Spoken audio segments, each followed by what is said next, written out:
People think the world's going to be like 1984. I actually think the world's going to be a little bit more like Brave New World. And I try to just tell people it's money. Like, money is the new God.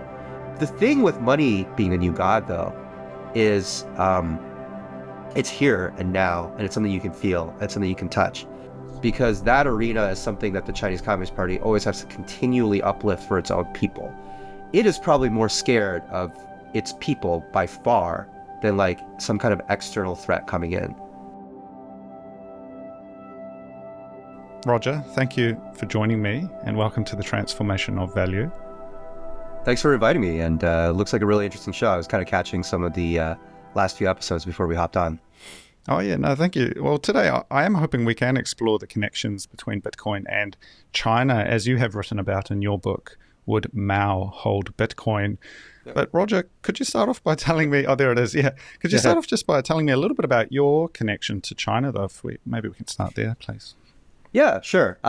So I was born in China, kind of went back and forth between China and Canada fairly often, and started writing about Bitcoin pretty early, 2014 or so, and naturally also started writing about China-based topics in 2019 or 2018, and then decided to combine the two together to write a book about Bitcoin and China, because I figured those were kind of the two things I was writing about anyways, and try to combine the different angles where there were any that I could see.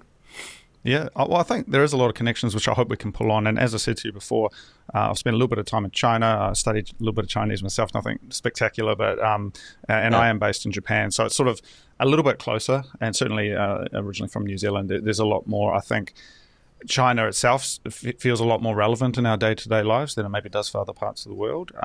But you mentioned you grew up, you were born in China. What part of China was that? Fuzhou. So like, if for your listeners, it's the closest large mainland city to like Taiwan, basically. Yeah. It's usually the way I help people locate it. No, there's a lot of history there as well. A lot of people from Fuzhou and I think like Fujian and those areas as well. A lot of them, a lot of people from Shanghai as well, but a lot of people came to Taiwan, I guess in the 1940s, during the Civil War, and there's a long long history there between these different regions, right? Maybe family connections as well between Taiwan and mainland China, etc. Yeah. I mean, there's a chain of islands, and like one is just like 2 or 3 miles off the coast of the mainland. Kinmen, right? Yeah, exactly. Which is the old, that's where Mao's invasion failed and all that. So, lots of parts of Chinese history. Unfortunately, my family is not actually really part of that. That's like more like the Hakka people and like the Fujian people, I think you're talking about. We were kind of moved in. I was kind of the equivalent of, you could say like, army brats in the States. So kind of have a family that has a little bit of military and specifically naval background. And so they were kind of stationed there. That's why the Taiwan thing is relevant, I guess, to where I was born. Yeah. And you're in Vancouver at the moment, and then your connection with North America. So how did your family, I guess, be in a position where you can move back and forth? Yeah, just in general, my family and I, we go back and forth between China and Canada. It's got a little bit like a longer personal story that I hope to share, like more. But in general, like I've moved around between China and Canada quite a bit. Coming back then to Bitcoin, so you started writing about this 2014. Tell me a little bit more about it. I'm sure you've told the story before, but how did you learn about Bitcoin originally? Yeah, so by that time I was part of the Montreal kind of like startup scene. So I learned about it through really just like there was a Bitcoin embassy, and then at the time there's this company called Blockstream, right, that was being built. And like Adam Back and a couple of the like OG kind of like Blockstream people that just showed up to Notman House, which is kind of like the Montreal, because one of the co-founders of Blockstream is actually from Montreal, this guy called Austin. Anyways, long story. So there was actually like a lot of activity in Montreal about Bitcoin. And then the first story I wrote about it, it was really about like one of the first altcoins, unfortunately, is this crazy thing called Potcoin that eventually ended up sponsoring Dennis Rodman's trip to North Korea, among other things. But that was created by a couple of Montrealers. And so I kind of wrote about it, got really interested in there. Yeah, I don't have like your classic origin story. There's a few people out there who are like, they got into Bitcoin because of Silk Road or because of drugs or because of any number of things. Just not one of those people. It just happened to be like time and place, really interesting threads.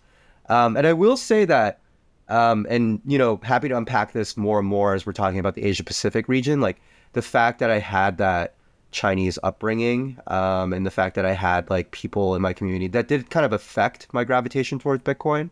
A large part of, I spent quite a bit of time thinking about like how to communicate between China and the West, in many ways. Not only in like an abstract sense, but actually like directly. Like I know people in the mainland, I want to get in touch with them. How do you do that? And increasingly in the world, it's become more and more difficult for financial and communication systems to talk with one another.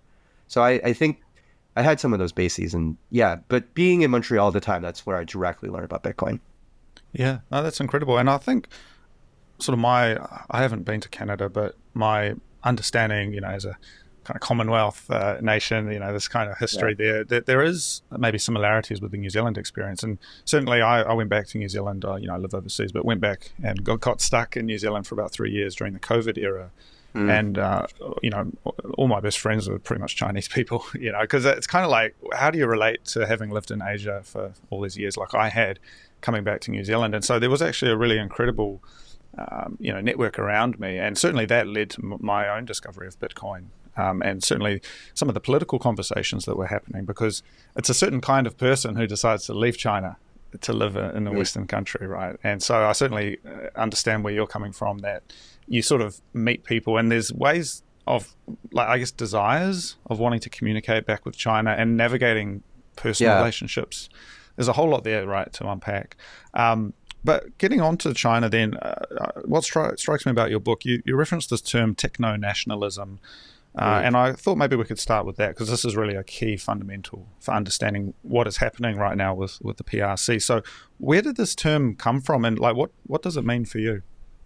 Yeah, I think techno-nationalist has been kind of a thing that's been in the ether. I definitely am not the one who like originated the term. It's kind of been around in all your different circles.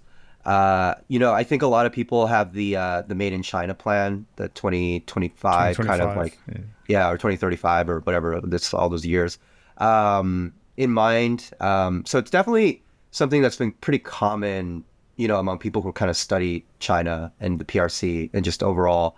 I think even going all the way back to like the Great Firewall, right? Just kind of this idea that like China was approaching the internet in a way that was different than other countries.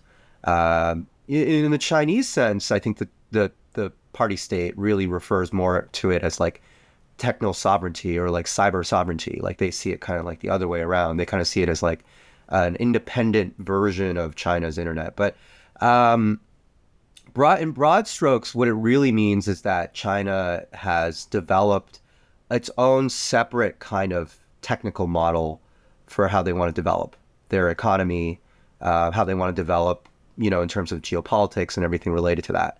And that did start with the Great Firewall, which really came about in the early 90s. That was when the Chinese Communist Party was still trying to figure out, okay, well, how do we deal with the fact that the internet will bring a lot of commercial potential, and we want to open ourselves up to that, but we still want to maintain control of the conversations and everything that's happening.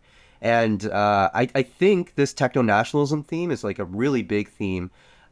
Less so, actually. I mean, so I write about it in the book because, of course, it is a driver for China's central bank digital currency. And we'll talk about, kind of the Chinese payments infrastructure, kind of how those are, it's important for the Chinese government for those to be at least under the control of Chinese companies, if not the Chinese government itself, right?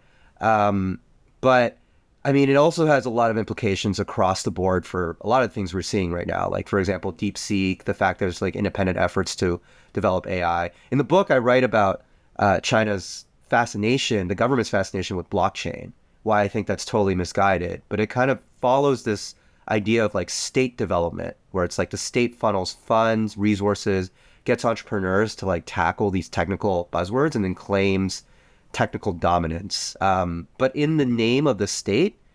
And since we're talking about China, really in the name of the party.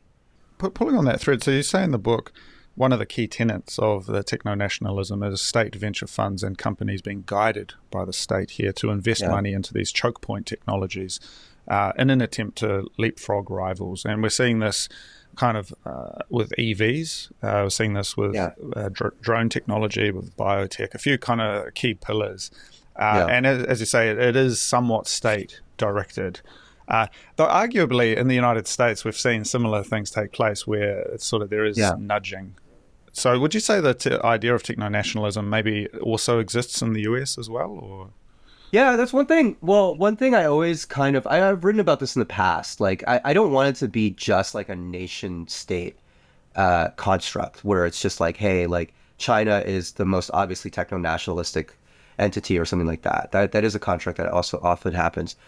In the United States, not only has it become explicitly a little bit more like that, in the sense of like certain platforms and companies, you know, being banned. Let's say, for example, TikTok, not really banned, but you know, they're that kind of deal that they're trying to um, disallow the platform from access to the United States.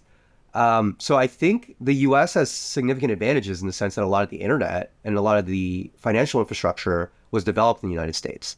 So almost like the internet is American by default in many ways. And that is one of the drivers behind why countries like China want to create kind of like their own independent version, right? And when it comes to Bitcoin, not that I subscribe to the belief that like the CIA or the NSA built Bitcoin or anything like that, but we do have to acknowledge that the cryptographic primitives were, you know, signed in by the NSA and, you know, by different technical standards that are endorsed in the United States. So yeah, like certainly you can say that there's techno nationalism in the United States, and that the United States has an immense advantage, both in terms of the financial surveillance it's able to carry out by default, but also due to its just like technical abilities. And the technical surveillance state, both China and the United States, I think, are building versions of this. I think in the United States, it's just more benign because, or seen as more benign, because people just kind of like live in the internet as is. But they both have their downsides and they both have their consequences, I guess I could say. yeah, that's interesting. And just again at that higher level, something about this techno nationalism for me speaks to an engineering view of the world, which is a very classic communist idea. This concept that humans can be made better through technology, or there can be more to us than, say, our spirits or some kind of higher calling. And I think this is something we saw in the Soviet Union as well. It's kind of rejection Yeah. of, say, classical religions and ideas of the transcendent self, and you know everything could be brought down into rationality and to the technology. And I wonder whether maybe we're seeing this kind of supercharged with China, with all of these STEM programs, you know, incredible engineering and tech coming out of China, but Yeah. maybe not so much in the role of philosophy or law or history and the kind of more softer side of things that are also important. You know, so I mean, what do you think about that? Yeah, you know, it's really interesting. I've had a lot of conversations with people who go back and forth between China and the West, and I think it's always really interesting to peel that apart and get people's perspectives. And one thing I think that stands out, certainly the Chinese leadership wants to broadcast that it has STEM leadership of sorts, right? They really trumpet the fact that a lot of them have engineering credentials as opposed to the West, which tends to have lawyers as politicians. For example, that is something that does come out. Though, by the way, just some of the Chinese leadership are, I always never hesitate to point this out, they are Nepo kids in the sense of like many of the elite leadership now. I think this is something that is under discussed, but much of the elite leadership now is more George Bush than than anyone else. If I can, just because Bush was a legacy kid, and Xi Jinping and a lot of the current Politburo are people who are able to skip the Gaokao and during the Cultural Revolution because of their parents. So just pointing that out, that sometimes the reality and the perception are different. The perception the Chinese leadership wants to really throw out there is that they have like supreme STEM leadership. They have study groups dedicated to the study of technologies. You know, China is triumphing because as you pointed out, like electric vehicles, for example, BYD. It's, I think, the largest electrical vehicle company in the world now. And these are not like illusions too, in that sense. Like this is real. Like the fact China is winning on manufacturing on several elements. I do think, China's party state kind of takes this angle of like, oh, we do study groups on blockchain, we do study groups on, it's a little hit or miss. One of the things about DeepSeek that I thought was really most interesting was like DeepSeek never actually got government support. It was actually like just privately self-financed. So sometimes that's a little hit or miss. One of the diaspora I talked to was a really interesting perspective. He just straight out was like, in the hierarchy of things, engineers are second, physicists are first. And like social sciences people are like third or fourth. And when you see stuff, you used to have these conversations really interesting.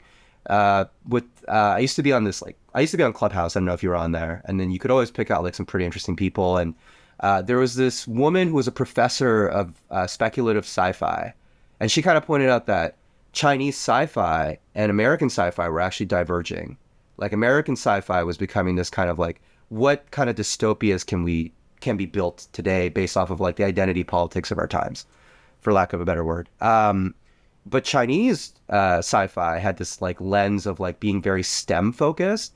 And if you think about the most famous book that's come out of China from a sci-fi lens, The Three-Body Problem, it actually directly kind of lends itself to that view. It's kind of like progress is stopped because aliens, i.e. maybe Americans, are like seizing our ability to be able to develop technology separately. So yeah, I mean, I think that there is a view towards STEM and a favoritism towards it. I think sometimes it's more optics. Like in the book, I really go into how I think the Chinese government's making a huge mistake by investing so much in blockchain patents.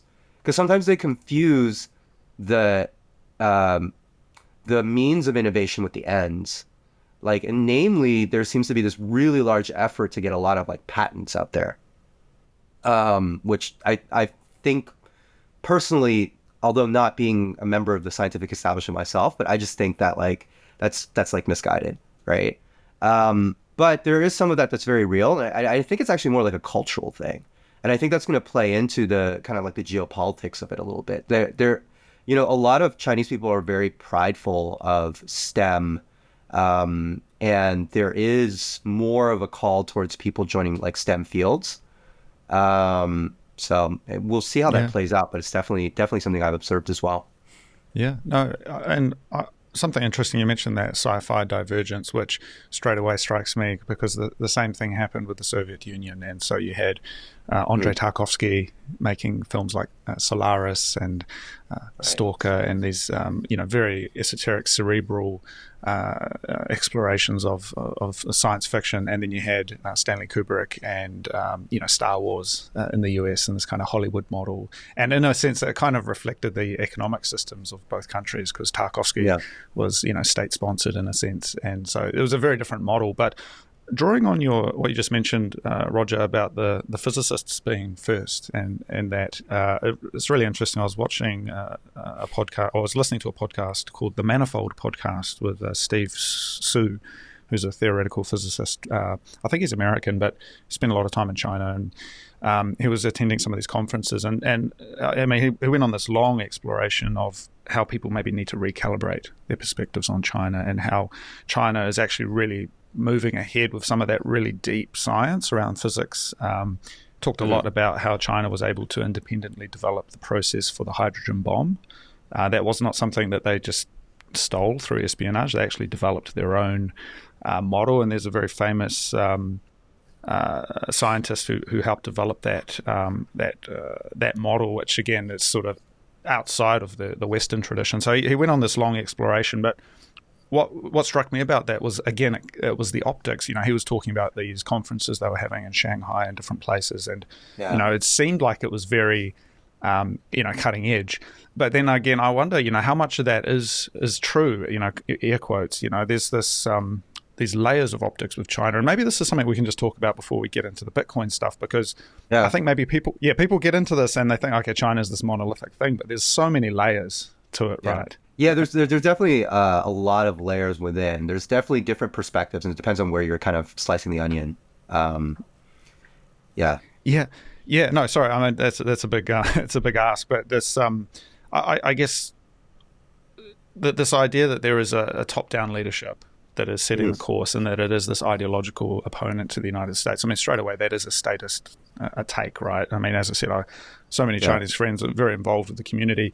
There's a lot of things happening beneath the surface, and as you mentioned as well, with DeepSeek, this wasn't state funded, and so Yeah. there are these pockets where independent stuff is also happening. But I guess ultimately, the end game is that the state chooses, and if something does get in the way or feels Yeah. like it's a conflict with the CCP, then it will get shut down. Would you say, that's kind of the red line, or? Yeah, I mean, it's I guess like, yeah, like first what I always tell people is like there's the Chinese people, the Chinese government, of course. That's like an easy Oh, point to bring up, and they're very different. I think to your earlier point, like one thing I always encourage people to try to do is to kind of fence hop and like look at other versions of the internet. Not just the Chinese internet actually, but the Chinese internet happens to be like a very fascinating one because there's a lot of people and there's a lot of different perspectives. The Iranian internet and different other places, they all have their own different like flavor and different perspectives. The Chinese internet in particular is pretty interesting because there are people who do dissent in different ways, and it's just sometimes just like absolutely a madhouse in ways that people like don't really realize. But I would say that the Chinese government plays like a strong role. Sometimes it's closer to the Western model than you would think. And I think those examples are instructive because they allow us to look back at our lens and see like, what are the things that we take for granted? So like, for example, just to give you a really quick example, a lot of Chinese state institutions are kind of given, first billing, right? So the Chinese Communist Party Youth League, and like, the media outlets are kind of given first billing in the Chinese internet ecosystem. So they're able to kind of pump out messages, not be censored, and they have a lot of followers anyways. But it's almost like there's not like people with a gun forcing you to follow those accounts.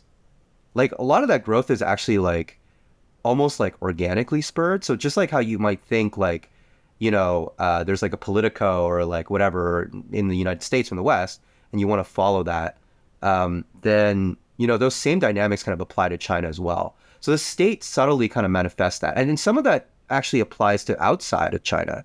So for example, Google will give all Chinese state media kind of like equal billing on Google News. So this is the kind of thing that just like is an extension of state power. And it's something worth thinking about because, for example, in the West, like where do you get your information from and how does that information get authoritatively ranked?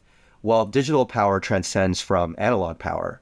And so if you are a member of a state of any kind that can give consequences to any of the major tech platforms, this is why platforms are such a problem and not protocols, then, those states will have a say in that conversation. This is true in China and the United States.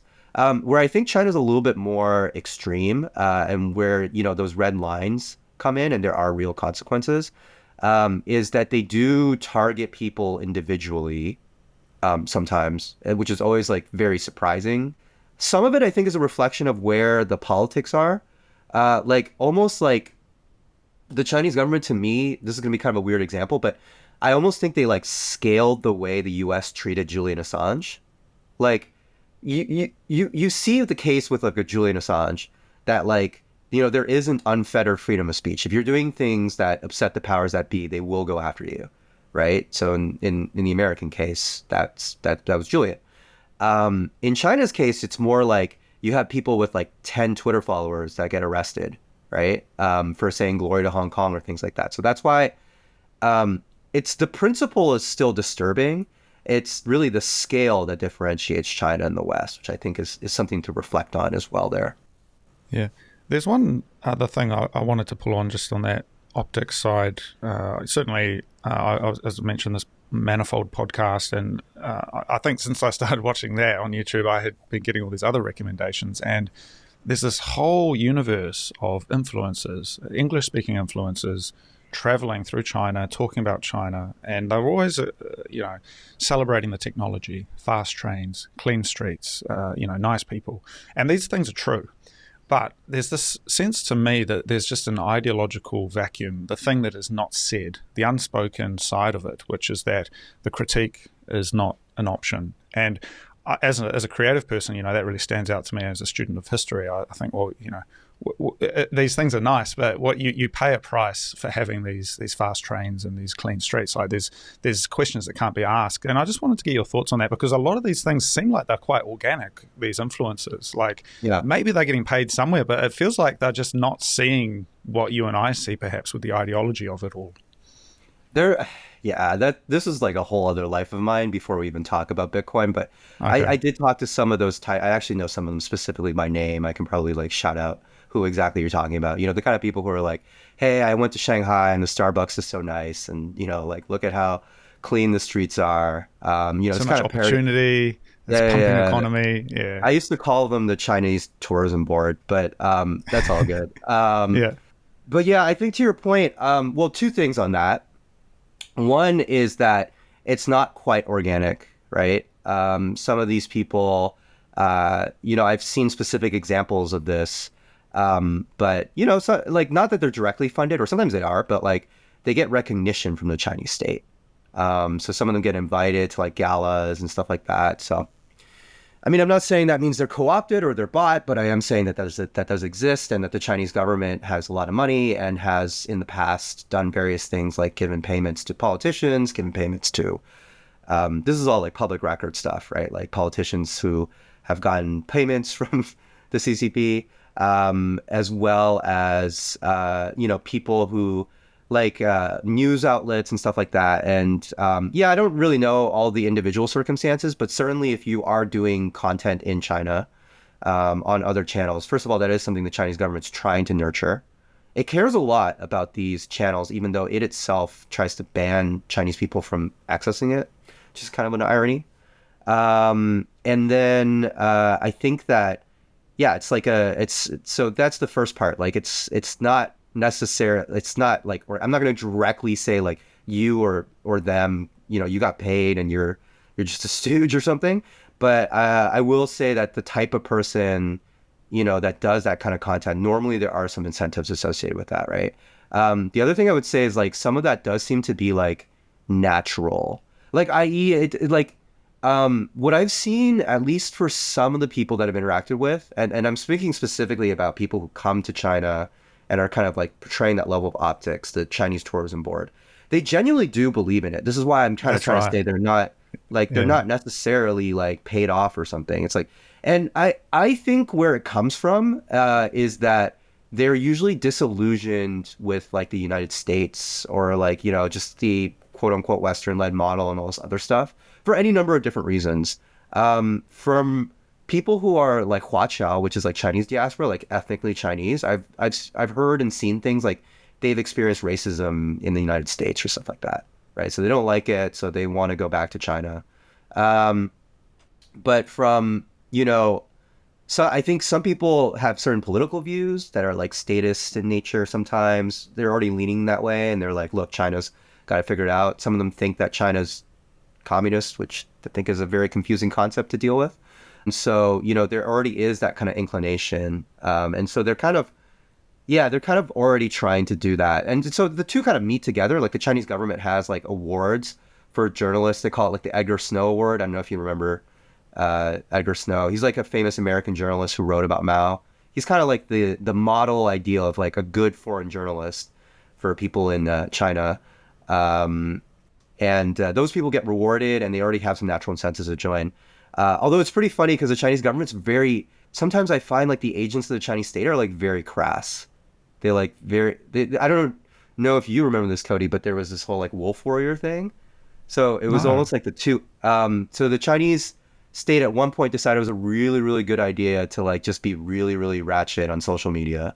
Like you had like state media people like Senator Marsha Blackburn from Tennessee. I think she wrote something about China that they didn't like, and then one of these people just like straight up called her a bitch or something, yeah, like yeah, a diplomatic figure. And you're just like, yeah. I don't know how productive this is, but at one point that was like a theory that they embraced. You know, like this kind of chaos, and so it is interesting to see like whenever the two internets collide. I do think most of it is optics, though. Like to Yeah. your broader point. Yeah. Well, yeah. yeah. Sorry. Well, I was just going to say as well, I don't know if you can see, I've just got this book, Jacques Ellul. He wrote the book on propaganda, and this was in the 1960s. And so he was a French philosopher, kind of sociologist, looking at the sociological function of propaganda and actually kind of how it works. And to be honest, you could probably take that book and use it as a handbook for the way to deploy propaganda. But what I'm really interested in, again, as a creative person and a student of history, is that it feels to me like there's something new here, and maybe like we need a name for it just to start identifying it. But it's not a centralized effort, as you say. There's these kind of simplistic YouTubers and TikTokers who are like, yeah, here I am. Xinjiang isn't so bad. Shanghai is a beautiful city. It's clean, unlike the US. And there is this degree of maybe disillusionment with like the US or Canada or even New Zealand, to be honest. Like it's not doing so well. And so there's kind of like a moment in time where it looks good to be in China, where there's opportunity. And especially if you don't speak Chinese that well, it's like, because there is a whole lot of darkness once you start learning about all of the knife, all of the stabbings and these the Japanese massacres. Yeah, the Japanese do it as well. But you don't see that. It's not that there's no guns. It's just people use other weapons, but that never makes it through to the Western media. So there's a whole lot of stuff hidden away. But it's like we're in a moment where there's kind of a lot of stuff happening. And it's kind of being taken advantage of, as you say, to sort of present the optics that China is actually this kind of great place. And more people are starting to be apologists for China, or for the CCP, I should say. Which is quite confusing, right? If you don't know anything or you don't know any better. Yeah, I think the Chinese like kind of party state is really good. So what I don't think it's necessarily different, but I think it's different for our times. And yeah, maybe if you wanted like the creator economy in China or whatever, I don't know. I can't think of a name right off bat. I think I told you I was a little under the weather, so my creative juices are not 100% flowing here. So the nomenclature is not great. But I think what's different, at least from a Western perspective, is that when the Soviet Union and the United States were kind of in a conflict with each other, there was also a lot of optics there too, with Sputnik and everything. And there was like all these glorious propaganda films that were like more obviously gauche because you're seeing like the effects of it were not really true necessarily, and the people were censored and things like that. I think in China, one thing that makes it different is that China is kind of on a track where it can economically compete with the United States. And I think another part of that is that China has mastered one technical loop because of the low cost of labor, which is shopping, e-commerce. They have learned, like the Chinese government and Chinese companies have learned how to work together to create a kind of like really placid, people think the world's going to be like 1984. I actually think the world's going to be a little bit more like Brave New World. The whole thing where, and you're seeing that happen live now. It's the Chinese internet's not terrifying necessarily because, there are some terrifying implications. Like I'm not going to, there are surveillance cameras. There's one camera for every two people. There is some elements of 1984, but I actually find it more dystopian in the Brave New World sense because you can go on the Chinese internet and just be totally swamped with like content that eats your brain and causes you to consume and buy things like from like A to Z. It's like a perfect propaganda system because the people who are in there feel like they're like part of it and also feel like they are imbibed in terms of the values.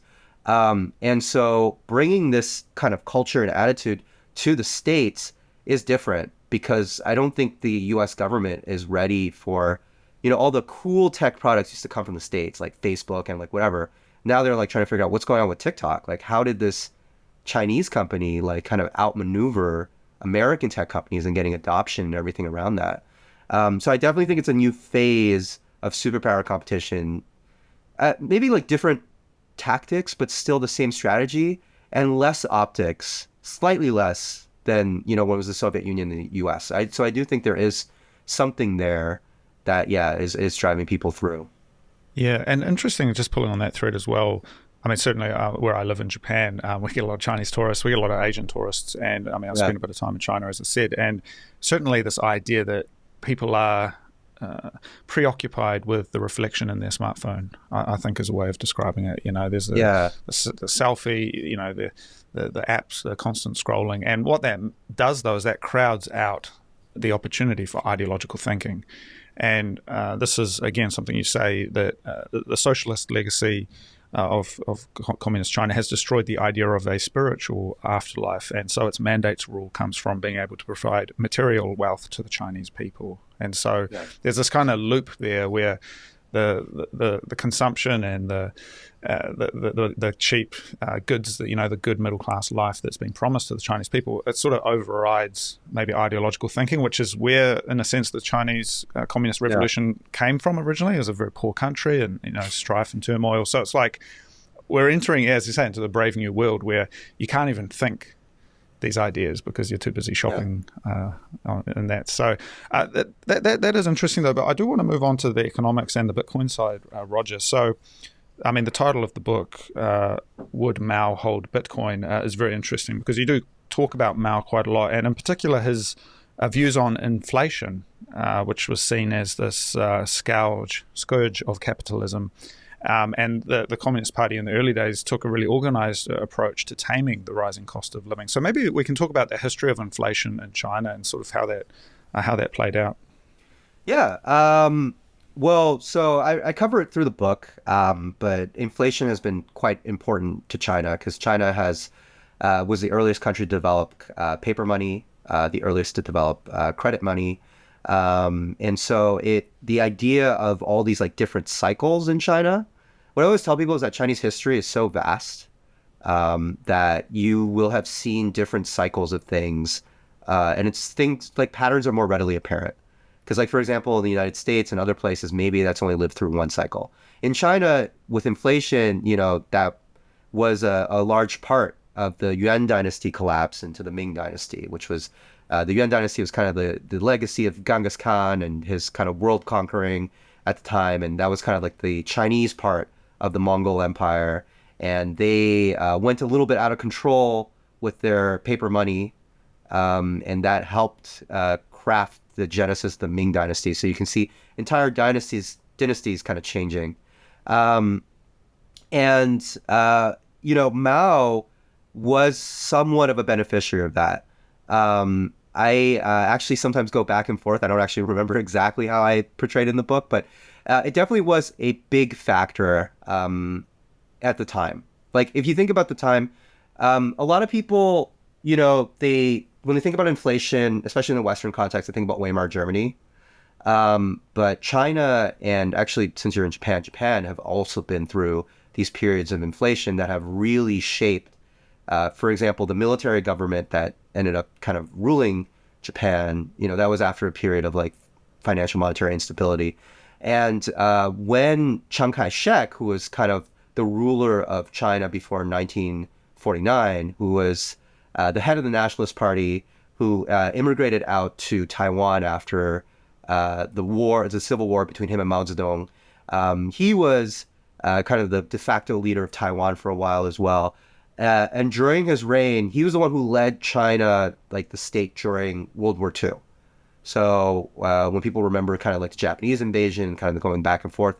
And after the war and the consequences of kind of dealing with it, the money supply went out of control. I have this photo, I sometimes give a presentation, and it's this Chinese girl who's holding the equivalent of $10 in the equivalent of Chinese currency at the time, which was about like 444,000 units or something like that, right? So if you think about these wheelbarrows of money at Weimar Germany, the same thing happened in China. And so Mao, actually, that was one of the first things he did, was to put together the People's Bank of China, which is China's current central bank, and to issue a new currency, the yuan. Now, Mao being Mao, he preferred to organize this through violence. And so there were not really inflationary changes because there were really strict price quotas. So you can't really have inflation if the government sets the prices for everyone. Obviously not something that's very, very workable. But then that actually blends into the history of modern China, which I'm happy to talk about a little bit more. But the short of it is that one of the first things the Chinese government tried to do post-Mao was to reform and open up the economy. And one of the consequences of that was price reform. And that actually helped create and accelerate inflation, which Chinese people had not known about for a few decades, right?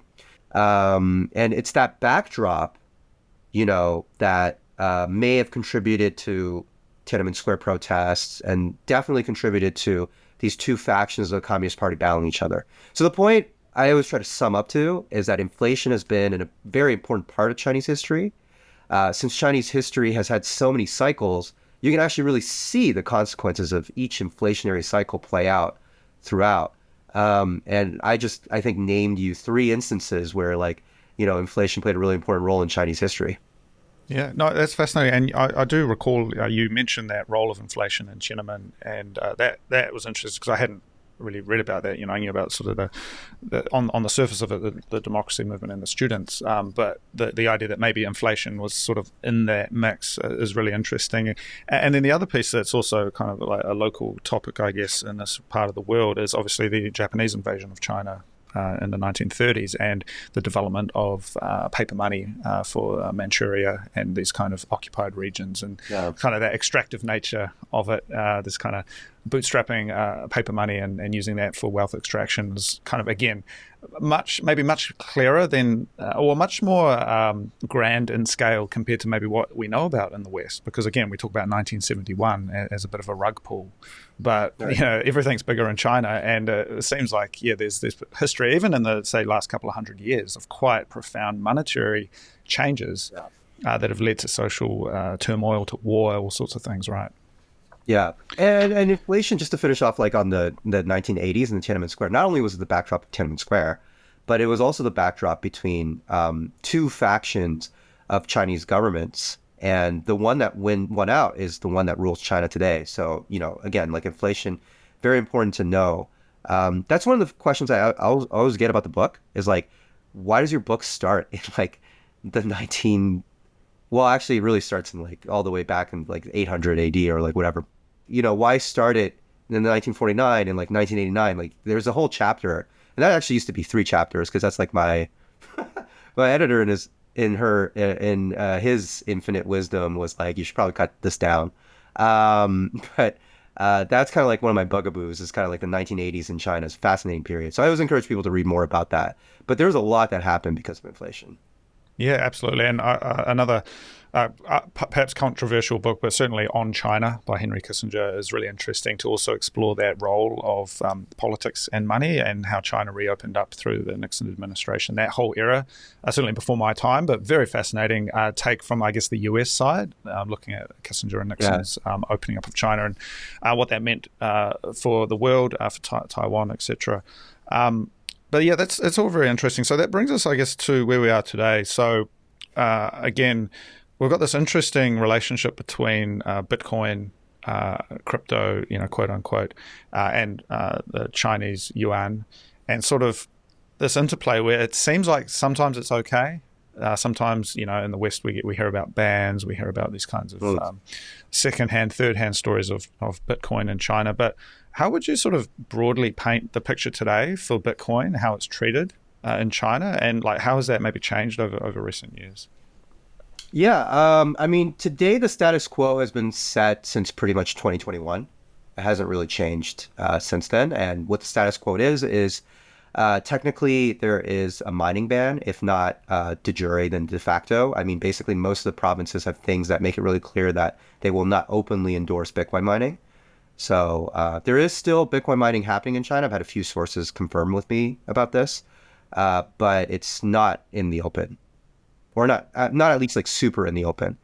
There is an exchanges ban in China, so technically there is no public yuan to Bitcoin pairing. And there have been, I go into this a little bit more. I have this website called ChinaBitcoinBook.com, which is more like an appendix to the site, to the book. And I go into like people who have been arrested for trading Bitcoin and Tether. And normally it's because they're doing local bank transfer. So they're wiring someone.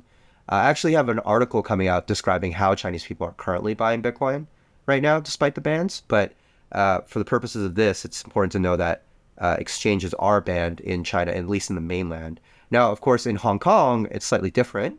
There is a spot Bitcoin ETF, there is a futures Bitcoin ETF, and there are a lot of over-the-counter trading desks, which are kind of like private areas where you can trade in Bitcoin. And they're quite cool. there's a mall actually in Hong Kong where there's like a bunch of different merchants that will accept Lightning in order to give you Hong Kong dollars. So there's some cool stuff. Although that is being squeezed by regulation as well. So that's kind of the current state. I think since Trump has been elected, honestly, there's not been much change in terms of substance. But there has seemed to be a little bit of it seems to be less of a taboo subject to say that these bans that we talked about are a mistake. So recently, in the last few years, there's been a couple of op-eds by professors, by former officials, just basically saying like, hey, maybe this cryptocurrency ban or the mining ban, the way we implemented it was like a mistake. Maybe the state should mine Bitcoin, but that is kind of like the current state of play. There's a really active gray market, and I will write more about it. But just so people know, there does seem to be increasing volume of demand for Bitcoin, but especially Tether among Chinese people. It's just really hard to track completely on a quantitative basis because it's sort of a gray zone. You shouldn't really be publicly declaring that you're trading yuan for Bitcoin. Yeah.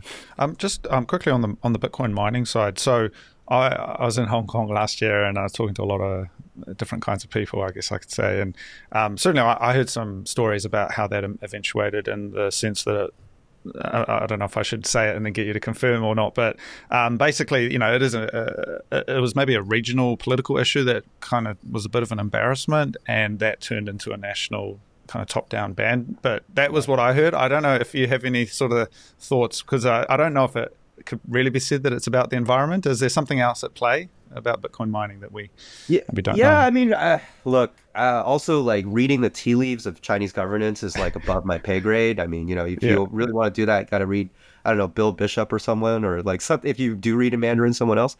But so I've been, people have different.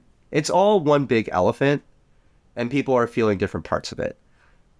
What I've been, so different elements, just to add to what you were talking about, that you may or may not be aware of, is like one person I talked to about this, Simon Lee, actually, on his podcast. Simon used to be the op-ed columnist at Apple Daily. He was really fixated on the energy markets and like how basically there was like electricity disequilibriums and stuff like that because like miners were using so much stranded energy that they were essentially subsidizing the rest of the grid. And so that was something that he fixated on.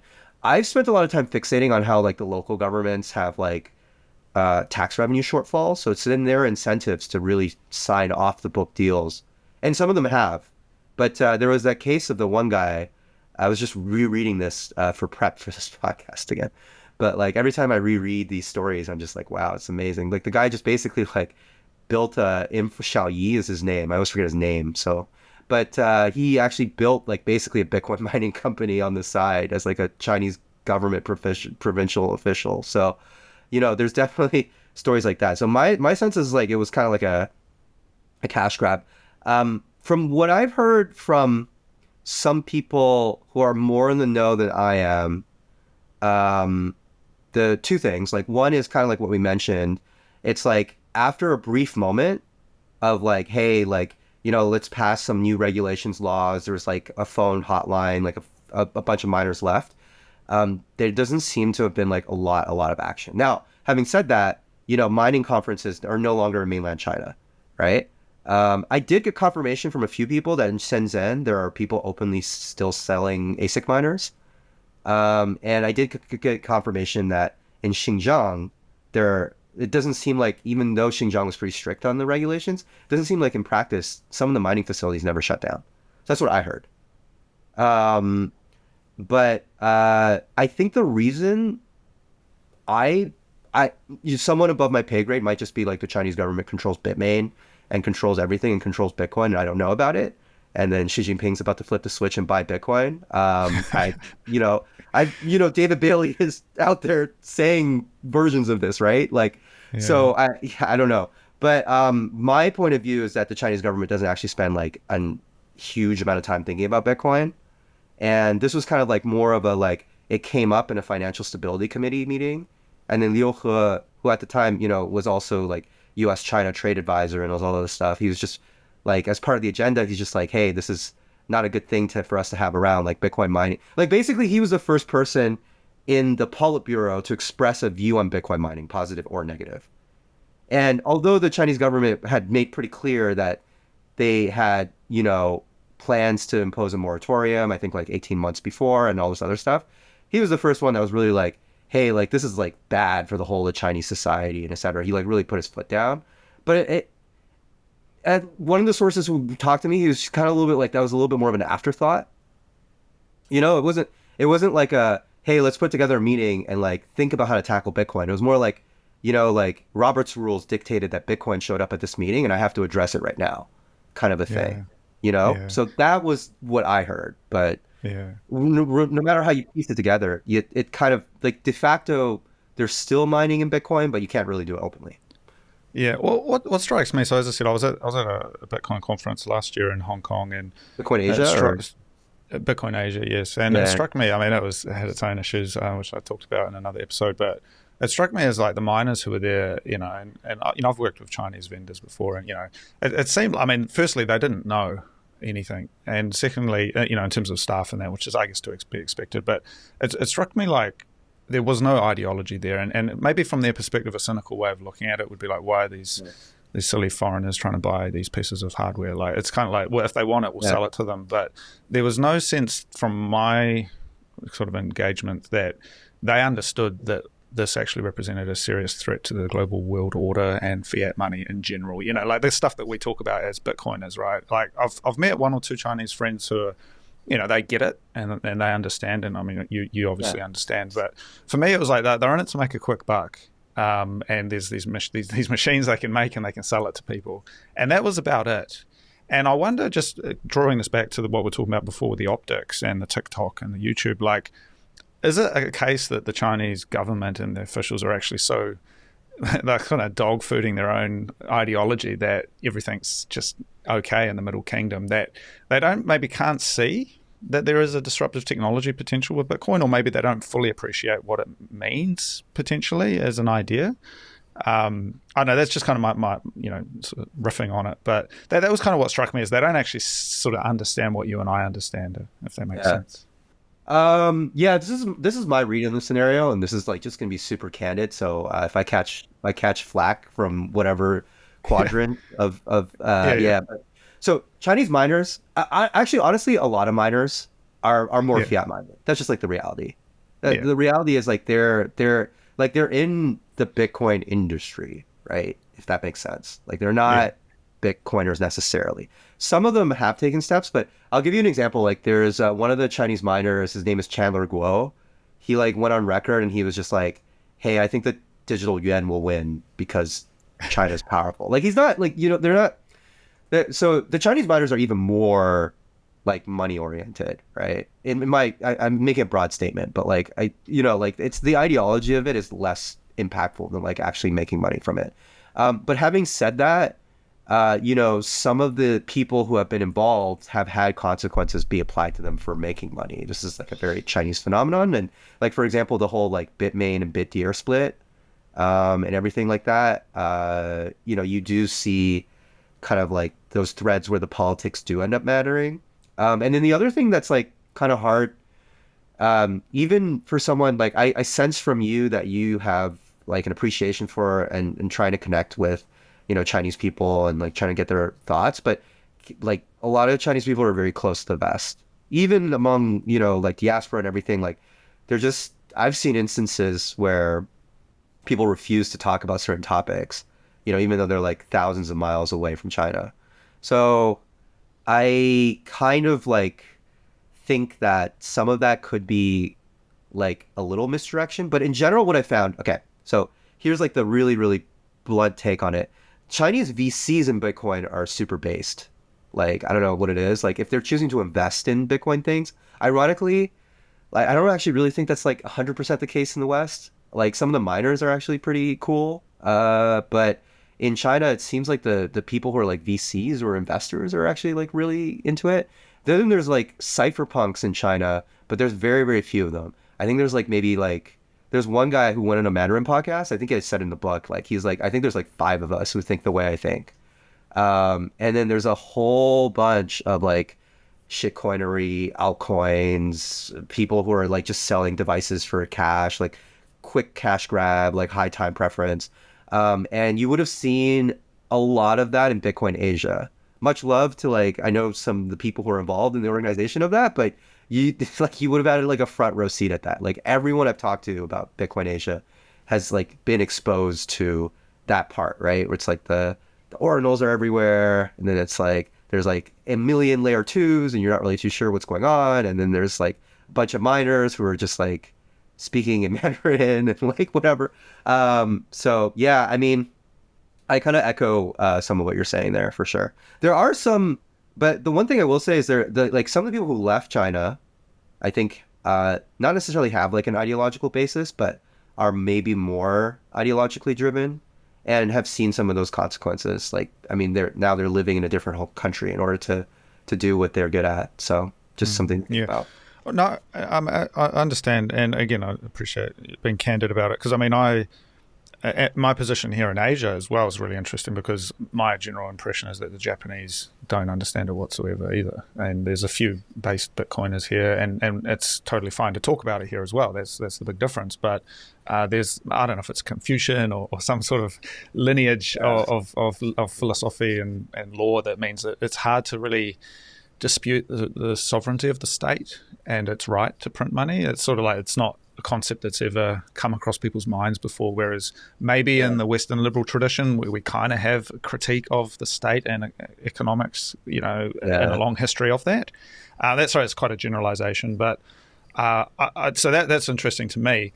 But then, when it comes to I guess the Web3 crypto stuff, we talked about this earlier, that this is one of the okay things in China right now, and it's kind of seen as a really valuable thing to be putting money and time into. But as you and I know, this doesn't contribute anything to the actual bigger ideas of Bitcoin and privacy and freedom and all of that stuff. So maybe talking a little bit about that. What's the situation at the moment? Is there like VC funding for all of this stuff? Is it like super popular? Like, how does that all work?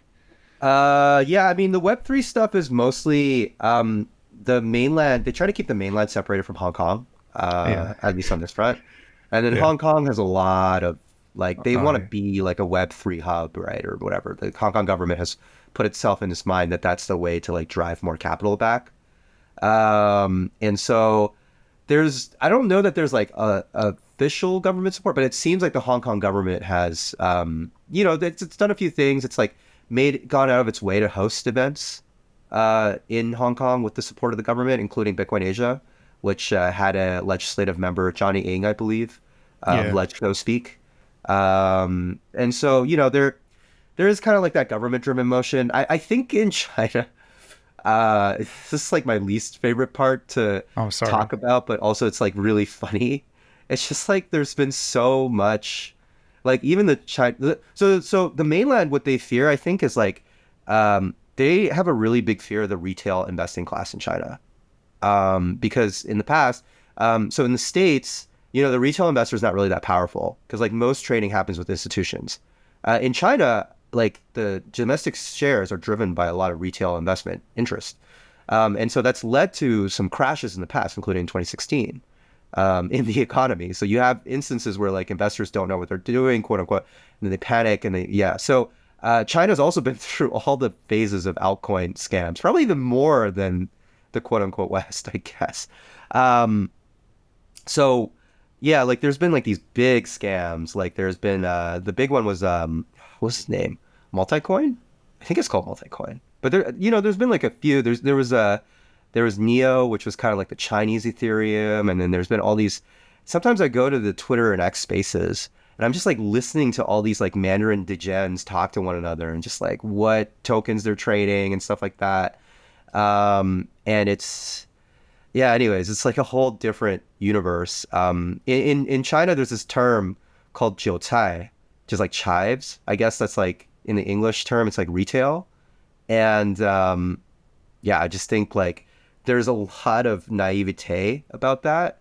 And there's government support for it in Hong Kong, but I think the government's a little bit like confused and concerned about what's happening in the mainland. And those are two separate things. Also, we can talk, this is a much larger topic, but The Hong Kong and mainland split is, I think, more due to the mainland government like not caring as opposed to like it actively caring, if that makes sense. I can elaborate on that if you want, but that is in of itself like maybe a 10-minute conversation. Um, Yeah. but that's kind of like my read on the investment kind of like appetite and kind of like what's been happening with like the Web3 crypto stuff. There's a lot of trade. Again, like what I mentioned to you, there's not a lot of Bitcoin maxis. And what you're saying about Japan, it's kind of interesting. I do think that in the first generation of the Bitcoin OGs, there were more people who talked about like stateless money being really cool. And there are some cypherpunks in the Chinese tradition. And I think some of that, it's like, it's always really cool to see. It's not like a ton, but there's some that do see it. Yeah. I've talked to a few, and sometimes, it makes me think that when it's so in front of your face, like you can't help but avoid getting out from it. So I've heard people who are like, yeah, not only am I super into Bitcoin, that I totally canceled WeChat Pay. I'm off WeChat, like I'm off Alipay. I'm off all these solutions.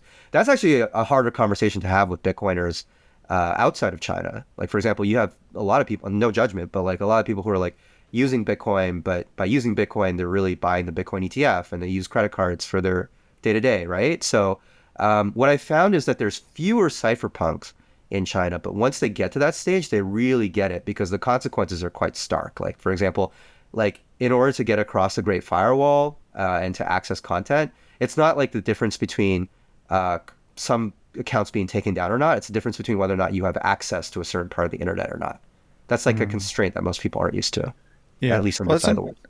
it's interesting. I mean, I reflect on the one or two individuals that I know who are hardcore cypherpunk Chinese Bitcoiners, and the stakes are much higher, as you say, and I have a huge amount of respect for them because they sort of embody this. I mean, they're very much intellectuals, but they're also pragmatic, and so they're very versed in the history of dissident thought.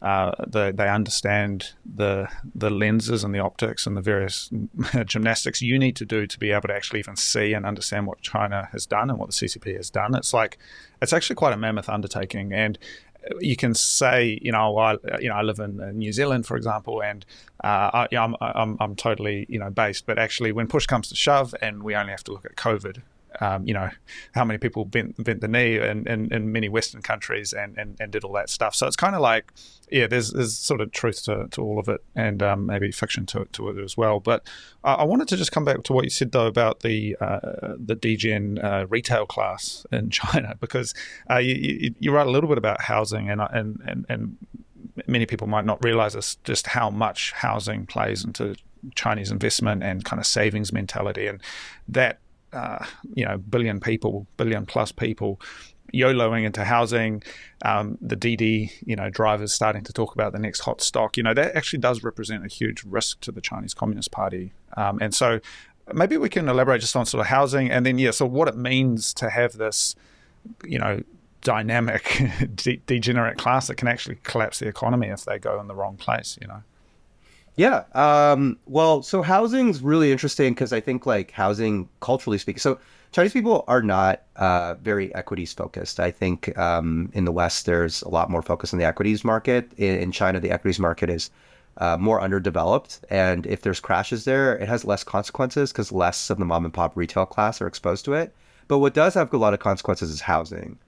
And specifically, a lot of Chinese people use housing as a store of value. This isn't anything new, but what I think, and again, I know we're trying to be nuanced in terms of like, this is a podcast. If I spent like 50 minutes detailing to you every nuance of the Chinese, housing class. So again, bear with me in the generalities. But what I've observed is in general, Chinese people use housing as their default store of value. And this has implications for the most Chinese adjacent countries. And so you mentioned, being from New Zealand and Australia and Canada, all have local real estate issues that kind of like have come up because of this, and certain parts of the United States as well. So it has global financial implications as well as economic implications. I think on the housing front, it's doing two things. One is that it's exporting the Chinese investor class abroad in a way that does have political consequences. And I think that you're starting to see that, for example, in the Commonwealth countries that we're talking about, where there's like very inflated real estate markets, there's starting to be this idea of like, okay, well, how do you rein that in? Or like it's all foreign money or like things like that, right? Um, and it also creates a situation for political instability because a lot of the economic slowdown that's happening now in China, and by the way, we didn't even cover this, but there is an economic slowdown that's happening in China right now. It's not quite inflationary, so this is where it gets confusing when I explain it to like at least Bitcoiners, but there's basically like quote deflation. I mean, it's Chinese government stats are kind of all over the place, but from what we can see, like producer prices seem to be going down. Sometimes it's because of, like we mentioned earlier, like real innovation in the sense of like electric cars. Like that seems to be like the costs are going down because they're getting better at manufacturing them. It's like a more simple, straightforward story. But in other sectors, it seems to be because the economy is just doing really badly. People are getting laid off, and things are not going very well. And housing, especially, is taking a tumble. It started, I think, because the Chinese government was trying to enforce a line that housing is for living and not speculation. But as the Chinese government soon learned, a lot of Chinese people have been using the housing market for, you wouldn't even say speculation, I would say investment. And so there were a lot of first properties, second properties. And what's very unique to China is that the favorite model is to put down a deposit for a pre-start. So you like kind of trust the developer, like build the house, and then your deposit is kind of like a discounted version. So then that way you can start paying mortgage on it only when the housing unit is completed. This has led to a really interesting thing where a lot of developers, because of restrictions being placed on them in financing, of course, people have heard about Evergrande, kind of like the structured bankruptcy there. Those housing units are no longer being finished or constructed. And even if they are being finished or constructed, the value of those in terms of it being priced in any denomination has decreased. I've heard stats of like, sometimes I ask people, I'm like, how's your housing doing? Or how's your, how your domestic shares doing? And people have said stuff like, my housing is down like 50 or 60% over the last 10 years. And I'm like, oh, seems kind of like a Great Depression level answer. But, like that has consequences, not just, like economic consequences, but also like I think kinetic consequences, because there have been protests at these sites because people kind of gathered together and they asked the developers like, well, you promised me you have my deposit. So you need to either give me back the deposit or give me back a unit. So this has the potential to create much more explosive political circumstances. And when we talk about the degen retail class, like 2016, there was like a slowdown in the the quote unquote real Chinese economy, because so I graduated in economics, so I'm like just throwing out economic jargon back and forth here. But okay. Yeah. The real Chinese economy, meaning like, the manufacturing capability and everything like that, was affected by the fact that people lost a lot of money in the stock market because the retail investing class got in. And so the Chinese government, I think, learned from that and is trying to build their version of like more sophisticated protections, more for themselves than they are for the retail class, if that makes sense.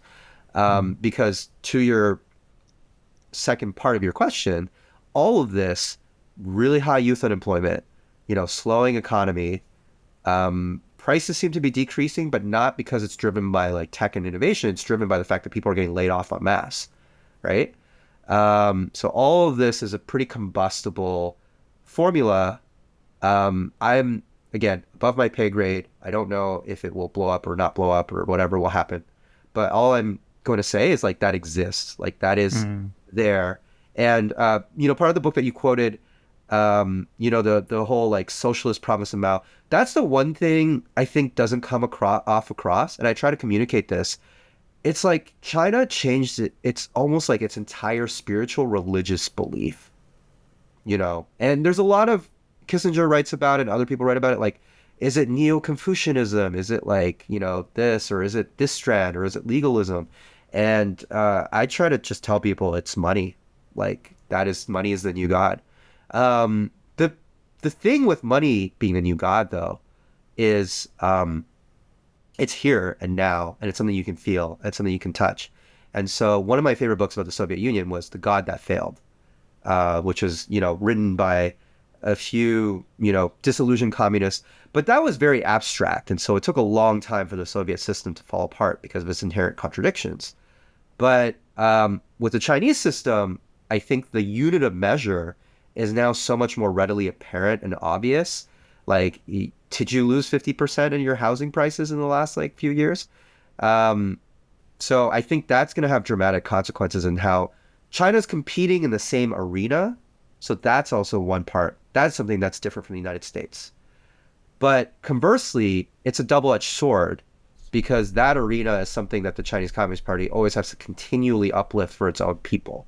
It is probably more scared of its people by far than like some kind of external threat coming in and riling it up for now. Yeah, no, absolutely. And you touched on a few things there. Certainly, again, with my engagement with Chinese people, they are hyper capitalists. I mean, some of my business partners are Chinese, and they're really incredible people to work with. They get stuff done. They don't fuck around. There's sort of this cutthroatness to it, which from a New Zealand perspective, which is it's a pretty laid back country, it's kind of like, wow, these are my people. They're getting stuff done. And so that's one point.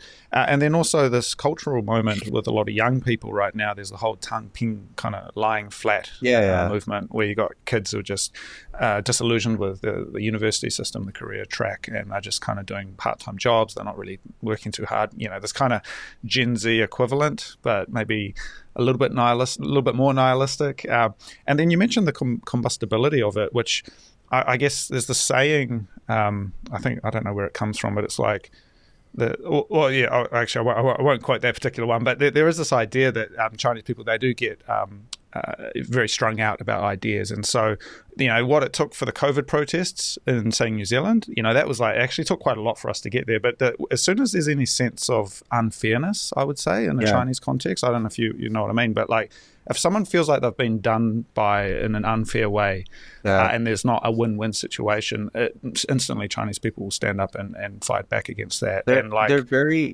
very rowdy in a way that people in a way that people don't. Yeah, I think that's like one misconception that people have. I think about Chinese people, right? Like there's this perception of like, oh, everyone's such a good citizen and they're all very like placid and like whatever. But then you got to just watch one video of like some shop owner like yelling at the local police, being like, "Get out of my shop!" Like this is, like. Yeah. There's a sort of again. Sorry, I'm trying not to paint too much sort of broad picture here, but like I certainly, even in personal engagements, it's like people will get rowdy about things, and when all of that faith is in this kind of state-based or state-driven kind of economic growth and this kind of promise, and when that starts to falter, I think that can be a very combustible way, in a way that I would sort of contrast that, say, with Japan, where Japan's been in an economic decline since like before I was born. Like it's not that great here in the sense that it wasn't like the 1970s where things were on the up and up. But there's this kind of graceful decline, and someone has called it the aesthetics of poverty. Japan just sort of goes on, gambaru, it sort of just keeps going, right? And that's sort of maybe in contrast to the Chinese way, where it's sort of like, well, as soon as things maybe start looking in the short term like they're going down, it could be quite a flammable situation. And that's why you have more money spent. I don't know if this is true. Maybe you can confirm this. More money spent on the Public Security Bureau within China than on the actual Chinese military. Is that still true? Or... I don't know. This is like really hard because the thing is with the Chinese military is I think they underreport their figures, so that. Okay. It's on par. So it'd be like the police of say the US spending as much as the entire US military for for comparison, or at least in the same order of magnitude, which is ridiculous to think about, right? But the risk of internal turmoil and regional turmoil is very maybe a major threat, major concern, and how this relates to Bitcoin. I mean, as capital controls or other restrictions maybe come into place, or in many cases are already in place, the ability to get out of that system through something like Bitcoin could present itself as a danger to the Chinese Communist Party potentially. Yeah, I mean I write about that a little bit. I mean, to me, what I've always told people is like, some people, and I used to kind of have this, belief of like, you would think that it would literally be like this way to the revolution, right? Yeah. Like, but that's just like not how the world works and not the way I think anymore anyways. But the truth is that like Chinese people will choose to adopt Tether and Bitcoin and defy the Chinese government, but it's not going to be because like 99% of them are like the Chinese government is wrong, and I'm just going to do what pisses off the Chinese government. They're literally just going to do it because they just, why are you restricting me from like using my own money, right? So that's kind of like, yeah, to that earlier point of the double-edged sword. Like now that money is the new religion, like any restriction that's being placed on your money, especially now that things are not so hot domestically. So China used to get away with it because the trade-off was like kind of favorable. Like you had to keep your money in the country, but that was pretty much okay because most people were actually trying to get their money into China because that was when China was growing at like really fast clips, right? So it was just like easier to make money or whatever. But now that China's struggling, all your options, any investment option I've seen that mainland Chinese people have had access to, like that stuff has like surged. Like there was a gold ETF. They went and like tried, like Chinese people went and like bought it. So it got like suspended or something like during that whole period because there's so much demand for it. Chinese people plowed into Chinese government bonds, right? Because there was just like, so there was like nothing that was like actually positive yield. And so, yeah, maybe Japan is a good comparison. I think the Japanese model, this could be a whole separate conversation, but I actually did study the Japanese economy as part of my like undergrad. So that's been a fascinating way of slowly stealing from people through, degrowth kind of through degrowth, model. and which has been a really interesting model. Yeah. Well, what strikes me, I mean, just because even I think on the weekend or a couple of days ago, there was a slight decrease in the gold price, and Chinese investors or just like retailers, like YOLOing into the markets to buy like bullion, basically after a like 2% drop. Yeah. And like for me, I don't ever see that level of frenzy in Japan. It's always a much more considered, slow-moving beast, and you see every now and then maybe like an ad for gold or something, but there's just the sense of, I think it's a much slower thing because I've been in this place for 35 years, right? Like it's, the economy is it's never going to go back to the way it was in the Heisei boom years. And so people are just kind of slowly trotting through. But there's something about the social contract, though, that I think is also an interesting comparison because, Japan is actually a safe place, on the street. And I think though China is safe as well, like you do get these flare-ups and these like movements happen that can be incredibly violent in a way that Japan hasn't seen since before World War II, because it did have it at one point in time. So, I mean, maybe there's enough there for another episode one day, Roger. But certainly, I think as kind of a former, regional power within Japan and now a current regional power with China, certainly some kind of imperial considerations, some economic considerations that are very interesting to study. Yeah, I mean the comparison between the two is interesting for sure. I think, yeah, I don't know. Yeah, I think I don't know if Chinese people like the violence and the episodes of it. Yeah, it's different. Also, the last thing I'll point out of that point is demographically they're at very different places. Japan is older. China is actually going through a really critical period. To add to the combustion point, potential combustibility. Those 30 million spare men are coming to roost, right? Because of the one-child rule, there's like that huge gender imbalance. And so that actually is, I think, a huge internal issue. And a lot of those, I think, men are not getting jobs now as a result of the high youth unemployment and everything like that. So there are going to be some, like, may we live in interesting times. I guess there are going to be some interesting times. Yeah, no, absolutely. And look, in terms of closing remarks, Roger, you've shared some really interesting stuff today, but what's next for you? I understand you've got another book in the pipeline. Yeah. I mean, this is kind of, well, so first I basically spent no time talking about my book, so I'll just okay. put that up there. This is my book if you want to find it, Would Mao Hold Bitcoin? But not that I spent no time. I spent no time shilling the book. Sorry, that was different. No, it's okay. It's all good. But the new book, the idea is to actually get slightly outside of the context. So I spent a lot of time on the China and the Bitcoin front.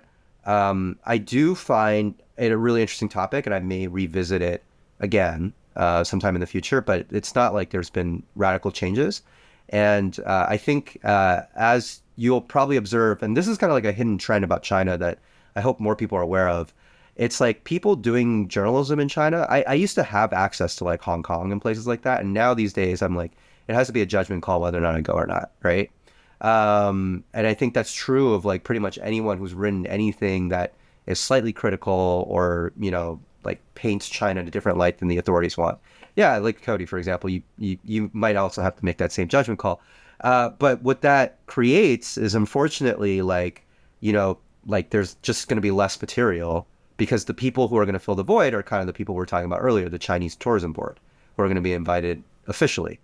But having said that, my next project directly, I'm calling it right now the free future, how not, how not to let AI take over or whatever, like how not to be replaced by AI and to own the future. And the idea is like it's more of so when I originally wrote the book on Bitcoin, on Would Mao Hold Bitcoin, some small part of me was thinking about how this could orange pill Chinese people, but the path was very complex, and I did have it, like, it is translated in Mandarin now, so at least it's still conceivably possible it could happen. And I've had some Chinese cypherpunks I've had conversations with because of the book, so that's been real cool and all that. But it ended up being much more abstract than I think, like more of a philosophy book than a like practical, like here's how to like get Bitcoin if you're in China kind of thing.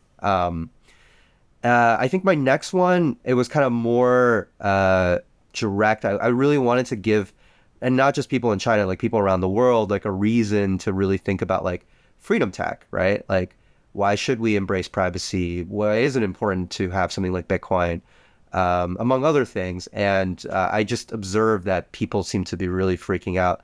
I actually worked for a company a ways back that did education in the space. And yeah, people are just very freaked out about the idea of AI taking their jobs, their brains, and everything like that. So I figured I would write to like, learn about that, see what's true, what's false of all that, and then hopefully come up with some prescriptions or, just helpful tips to help people understand the need to embrace the kind of technologies that we're talking about here. Cool, that's awesome, man. I look forward to seeing that come out. And if people want to follow your work and what you're writing, where can they go? Yeah, probably the most cursed is my like X, my Twitter, Roger H 1991. But if you have to, then you can. I'm actually more active on Nostr, but it's harder for people to find me apparently. I'll just say my NIP05, which is Loki, like the Norse trickster god, at nostr-verify.com. But people generally can't find me, so I would just say like look up my name on Nostr and maybe you'll get lucky. Yeah, those are probably the two places I'm like most active. The book is available on Amazon and Bitcoin Magazine store, and I also have a website, ChinaBitcoinBook.com, which has a little bit more material, like some of the stuff we didn't really get into, like Hong Kong and Bitcoin. I kind of have like these like big 5,000 word write-ups on if anybody's really interested in going through the whole shamoot of my thoughts. Yeah, cool. All right. Thank you very much, Roger. All right, cheers. Thanks, Cody, for having me on.